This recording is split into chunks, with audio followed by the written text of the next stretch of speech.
আমাকে বলেন তো ভাই, ইউনূস সাহেব যে গাড়িতে চড়তেছে, ইউনূস সাহেব যে নিরাপত্তা প্রোটোকল পাচ্ছে, ইউনূস সাহেব যে যমুনায় থাকতেছে, প্রত্যেক দিন যেই টাকা খরচ হচ্ছে, এটা কার টাকা? অবশ্যই অবশ্যই এই রাষ্ট্রের সাধারণ মানুষের ট্যাক্সের টাকা, প্রত্যেকটা নাগরিকের টাকা। যেই দেশের মানুষগুলির টাকায় ওনার টোটাল ক্যাবিনেট আজকে চলছে। 1 বছর 1.5 মাসের মাথায় সত্যিকার অর্থে সাধারণ মানুষগুলির জন্য কোন সংস্কারটা করেছে? এদেশের খেটে খাওয়া জেলে তাঁতি শ্রমিক, দিনমজুর মেহনতি মানুষ, রিক্সাওয়ালা, ভ্যানগাড়িওয়ালা, সিএনজিওয়ালা, ট্রাকের ড্রাইভার, বাসের হেল্পার, এই মানুষগুলির জন্য ইউনূসের গত 1 বছর 2 মাসের সংস্কারে এই গরিব মানুষগুলোর জন্য কোন সংস্কারটা সে এনেছে?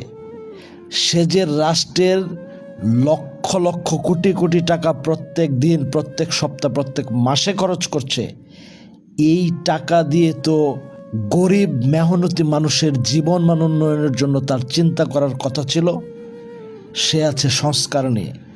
আমার মনে হয় গরিব মানুষ যদি পারত, যদি সামর্থ্য থাকতো, তাইলে এই সুধী মহাজন সাহেবের গলার মধ্যে চাপ দিয়ে ধরে জিজ্ঞেস করত, গরিবের টাকা দিয়ে পরিচালিত গভর্নমেন্ট, দখলকারী যে সরকার 1 বছর পেরিয়ে যাওয়ার পর গরিব মানুষের জন্য কি কি পদক্ষেপ নিয়েছে।